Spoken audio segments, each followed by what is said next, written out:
হাঁটতে হাঁটতে দেখায় এক বাঘের সঙ্গে। গরুটিকে তাড়া দিলেন। পরে আসে, দেখছে হ্যাঁ রে গরু, তোর গলায় দড়ি কেন? আমার মালিক আছে। আমার গলায় দড়ি নেই, আমার কোনো মালিক নেই, আমি নিজেই মালিক। সর্বক্ষণ সে মনে করে ভগবান তার মালিক।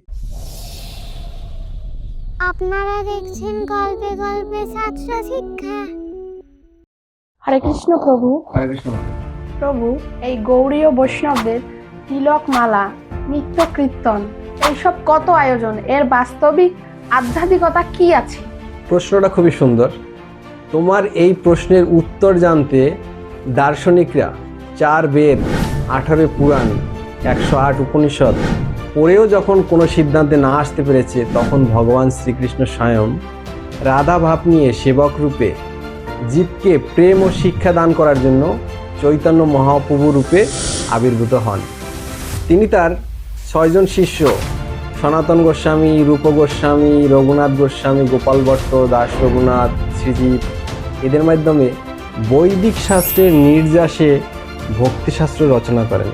সেখানে ভক্তিভাব যুগ উপযোগী তা বিস্তারিত তারা পুঙ্খানুপুঙ্খ আলোচনা করেছে। তাদের ভক্তিশাস্ত্রের মাধ্যমে কলি যুগের অল্প আয়ু, মন্দভাগ্য, জ্ঞান বুদ্ধি কম মানুষের জন্য একমাত্র ভক্তির মাধ্যমেই ভগবানকে লাভ করা যায়, তার সহজ পন্থা তারা দেখিয়ে গেছে। দেখো, যে মার্গেই হোক না কেন, কর্মযোগ, জ্ঞানযোগ, ধ্যানযোগ, ভক্তিযোগ, সমস্ত যোগের আধ্যাত্মিক উন্নতি করতে হলে প্রথমে সমস্ত রকম জড় আসক্তি ত্যাগ করতে হবে। ভক্তরা যেভাবে জড় আসক্তি থেকে মুক্ত থাকে, চলো এই বিষয় নিয়ে একটা গল্প শোনা যাক। একটি গরুকে তার গৃহস্থ একটি বনের কাছে দড়ি দিয়ে বেঁধে রেখে যায় ঘাস খাওয়ার জন্য। গরুটি দেখে বনের মধ্যে কি সবুজ ঘাস, তখন সে ওই ঘাস খাওয়ার জন্য দড়ি ছিঁড়ে বনের মধ্যে যেতে লাগলো। সে ঘাস খেতে খেতে খেতে বনের গহীন বনে হারিয়ে যায়। হাঁটতে হাঁটতে দেখায় এক বাঘের সঙ্গে। বাঘটি বলল, অনেক দিন ভালো করে খাওয়া হয় না, অনেক দিন পেট ভরে খাইনি, আজ খাবো। এই বলে গরুটিকে তাড়া দিলেন। গরুটিও দৌড় দিলেন। দৌড়াতে দৌড়াতে দুজনেই দৌড়াচ্ছে। দৌড়াতে দৌড়াতে গরুটি দেখলেন একটি পুকুরে জল শুকিয়ে গেছে, অনেকটা পাক। গরুটি পাকের মধ্যে লাফ দিল। তখন পাকের মধ্যে লাফ দিয়ে গরুটি আর উঠতে পারছে না, পাকের মধ্যে ডুবে গেছে। বাঘটিও ছুটতে ছুটতে পুকুর পাড়ে আসে, দেখছে গরুটি পাকের মধ্যে পড়ে রয়েছে।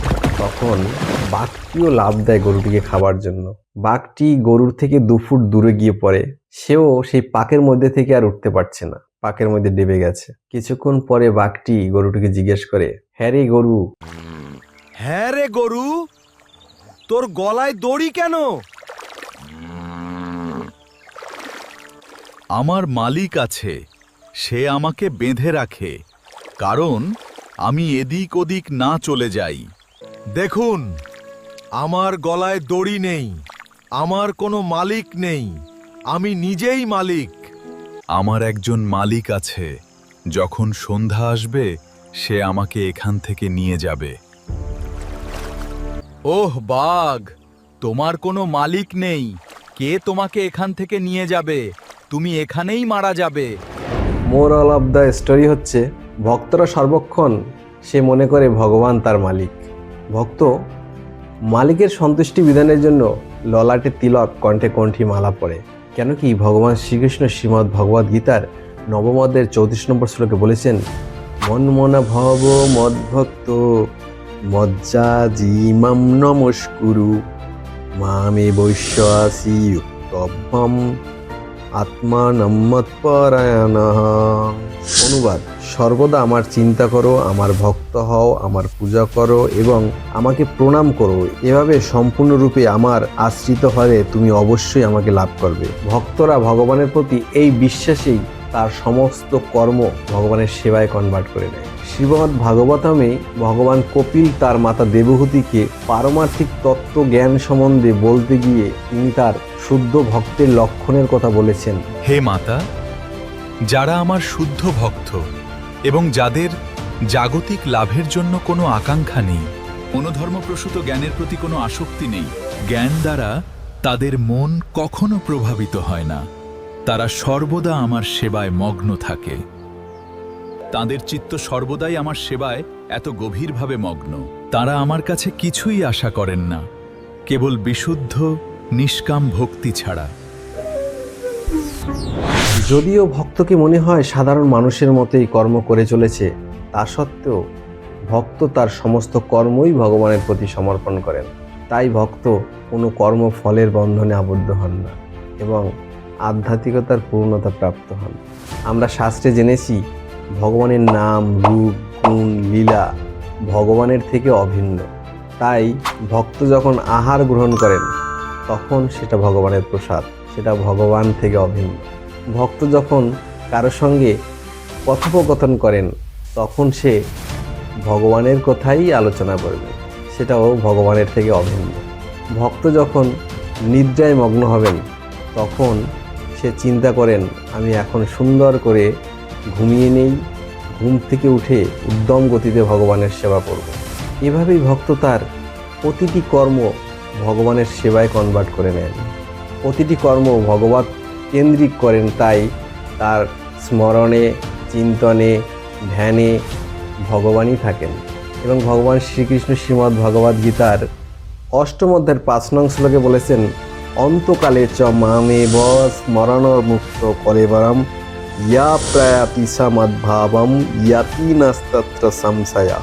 যে ব্যক্তি মৃত্যুকালে একমাত্র আমাকে স্মরণ করতে করতে দেহ ত্যাগ করেন সে আমার স্বভাব বা আমার ধাম প্রাপ্ত হয়, এই বিষয়ে কোনো সন্দেহ নেই। তাই ভক্ত যেহেতু সর্বক্ষণ ভগবানের চিন্তায় মগ্ন ছিলেন, তার মৃত্যুর সময়ও তিনি ভগবানকে স্মরণ করেই মৃত্যুবরণ করবেন। এভাবেই তিনি আধ্যাত্মিকতার পূর্ণতা প্রাপ্ত হবেন, যেটা কিনা খুবই সহজ, যেটা কিনা যোগ পদ্ধতির অন্য অন্য পন্থা থেকে খুবই সুলভ।